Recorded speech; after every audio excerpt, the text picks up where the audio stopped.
ಇದು ದಾರಿ ನೋಡ್ರಿ ಎಲ್ಲಿ ರೀತಿ ಏನೈತಿ. ಮಳೆ ಬಂದ್ರೆ ಈ ರೀತಿ ಆತೈತಿ ಇದು ದಾರಿ. ನಮ್ಮ ಸಿಂದಗಿಯ ಬಂದಾಡ್ ರೋಡ್ ನೋಡ್ರಿ ಇದು ಹಿಂಗೈತಿ. ದಿನ ಹೋಗ್ಬೇಕು ಬರ್ಬೇಕಂದ್ರೆ ಎಷ್ಟು ಹೈರಾಣ ಐತಿ ದಾರಿ ಮ್ಯಾಗ ಅಂದ್ರೆ ಏನು ಹೇಳ್ದಂಗಿಲ್ಲ. ನಡ್ಕೋತ ಹೋಗೋರೆ ಕಾಲು ಜಾರ್ಲೆ ಆಗ್ತಾವ.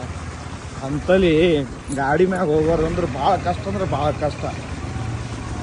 ಇದರದೇನೇ ಟೆಂಡರ್ ಆಗ್ಯದತ್ತ, ರೋಡ್ ಆಗ್ತದತ್ತ, ಅದು ಯಾವಾಗ ಆಗ್ತದ ಏನು ಗೊತ್ತಿಲ್ಲ.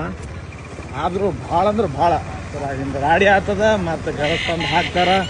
ಮತ್ತು ಗಾಡಿಗಳು ನೋಡಿ ಹಿಂಗಿದ್ರೆ ಹೆಂಗೆ ಈ ದಾರಿಲೇ ತಿರುಗಾಡಬೇಕು ಏನು ತಿರುಗಾಡಬಾರ್ದು ಅನ್ನೋದು ಗೊತ್ತಾಗ್ತಿಲ್ಲ. ನೋಡ್ರಿ ಹೆಂಗೈತಿ ದಾರಿ. ಮಂದಿ ಹೋಲ್ಯಾಕೆ ಬರ್ಲಾಕ ಆಗ್ತಿಲ್ಲ, ಏನೂ ಇಲ್ಲ ಅಂಥ ಪರಿಸ್ಥಿತಿ ಬಂದು ಈ ರಾಡಿ ನೋಡ್ಬೋದು. ಇವು ರಾಡಿ ಇದು ಬೇಗನೆ ಪರಿಹಾರ ಆಗಬೇಕಿದು. ಎಲ್ಲಪ್ಪ ಅಂದ್ರೆ ಬಂದಾಡ ರೋಡ್ ಬೇಗನೆ